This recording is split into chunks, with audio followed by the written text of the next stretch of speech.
各位，在围绕加沙局势的联合国安理会讨论中，美国推动了一份新的草案，正在形成外界关注的焦点。美国学者萨克斯教授之所以在此时发出激烈的警告，并不只是对提案的内容发出质疑，而是因为这一份草案所体现的权力结构变化，正在重新定义中东未来数年的政治格局。草案提出建立一个由美国与其盟友主导的和平委员会，负责加沙的治理、安全与边界管理。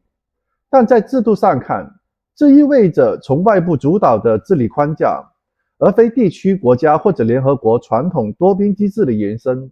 萨克斯选择在这一节点发声，是因为草案的制度设计并非技术的细节，而是关乎主权的再配置。围绕这一份草案的核心争议在于，它将加沙的行政和安全权力统一交到委员会手中，而巴勒斯坦的主权行使被搁置到未来条件之下。这一种安排对于地区力量平衡发生了直接的影响。近年来，国际社会在联合国大会对巴勒斯坦国家的地位支持不断增加，而美国的否决权成为了阻止其成为完全国际认可的关键因素。在这一背景下，由美国与少数盟友主导的治理结构就把外部的托管概念重新引入了地区政治，并使巴勒斯坦与以色列之间的谈判难以在对等的基础上展开。他的观点意在提醒，草案背后的制度逻辑也改变了冲突双方的谈判空间，也改变了国际社会对长期和平的理解方式。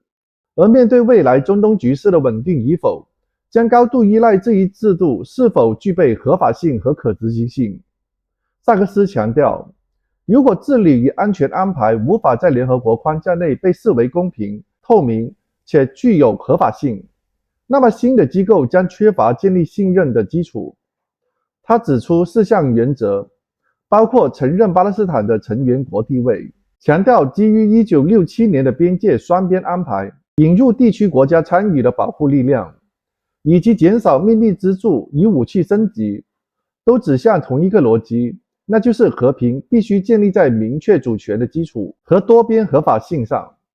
他认为，如果未来的制度在安排上缺乏这些前提，就会在执行过程中不断的积累矛盾，从而使得外部主导的治理结构难以持续。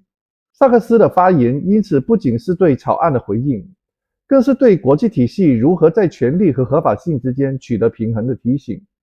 那让我们看一下视频。Trump's ploy at the United Nations is American imperialism masquerading as a peace process. The Trump administration is pushing an Israeli-crafted resolution at the UN Security Council this week aimed at eliminating the possibility of a state of Palestine. The resolution does 3 things. It establishes U.S. political control over Gaza, it separates Gaza from the rest of Palestine, and it allows the United States, and therefore Israel, to determine the timeline for Israel's supposed withdrawal from Gaza, which would mean never.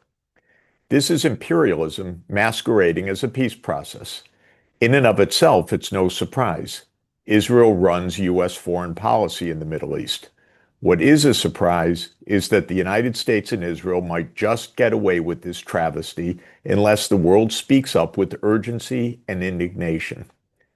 The draft UN Security Council resolution would establish a US-UK-dominated Board of Peace, chaired by none other than Donald Trump himself, and endowed with sweeping powers over Gaza's governance, borders, reconstruction, and security.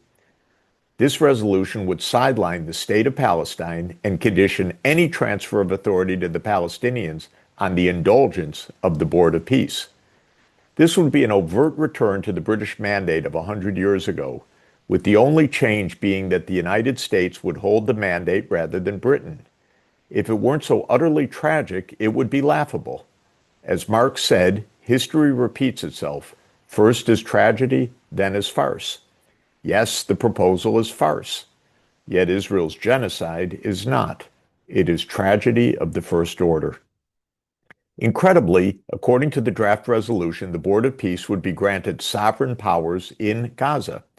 Palestinian sovereignty is left to the discretion of the board, which alone would decide when Palestinians are, quote, ready, unquote, to govern themselves, perhaps in another 100 years. Even military security is subordinated to the board, and the envisioned forces would answer not to the UN Security Council or to the Palestinian people, but to the board's, quote, strategic guidance, unquote. The U.S.-Israel resolution is being put forward precisely because the rest of the world, other than Israel and the United States, has woken up to two facts. First, Israel is committing genocide, a reality witnessed every day in Gaza and the West Bank, where innocent Palestinians are murdered to the satisfaction of the Israeli Defense Forces and the illegal Israeli settlers in the West Bank. Second, Palestine is a state, albeit one whose sovereignty remains obstructed by the United States, which uses its veto in the UN Security Council to block Palestine's permanent UN membership. At the UN this past July, and then again in September, the UN General Assembly voted overwhelmingly for Palestine's statehood, a fact that put the Israel-US Zionist lobby into overdrive, resulting in the current draft resolution. For Israel to accomplish its goal of Greater Israel, the United States is pursuing a classic divide and conquer strategy, squeezing Arab and Islamic states with threats and inducements. When other countries resist the U.S.-Israel demands, they are cut off from critical technologies, lose access to World Bank and IMF financing, and suffer Israeli bombing, even in countries with U.S. military bases present. The U.S. offers no real protection. Rather, it orchestrates a protection racket, extracting concessions from countries wherever U.S. leverage exists. This extortion will continue until the global community stands up to such tactics and insists upon genuine Palestinian sovereignty and U.S. and Israeli adherence to international law. Palestine remains the endless victim of U.S. and Israeli maneuvers. The results are not just devastating for Palestine, which has suffered an outright genocide, but for the Arab world and beyond. Israel and the U.S. are currently at war, overtly or covertly, across the Horn of Africa, Sudan, Somalia, North Africa, Libya, the Eastern Mediterranean, Lebanon, and Syria, the Arabian Peninsula, Yemen, and Western Asia, Iraq, and Iran. If the UN Security Council is to provide true security in accordance with the UN Charter, it must not yield to U.S. pressures and instead act decisively in line with international law. A resolution truly for peace should include four vital points. First, it should welcome the state of Palestine as a sovereign UN member state, with the U.S. lifting its veto.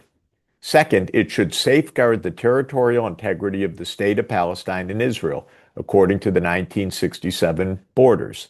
Third, it should establish a UN Security Council mandated protection force drawn up from Muslim-majority states. Fourth, it should include the defunding and disarmament of all belligerent non-state entities, and it should ensure the mutual security of Israel and Palestine. The two-state solution is about true peace, not about the politicide and genocide of Palestine, or the continued attacks by militants on Israel. It's time for both Palestinians and Israelis to be safe, and for the United States and Israel to give up the cruel delusion of permanently ruling over the Palestinian people.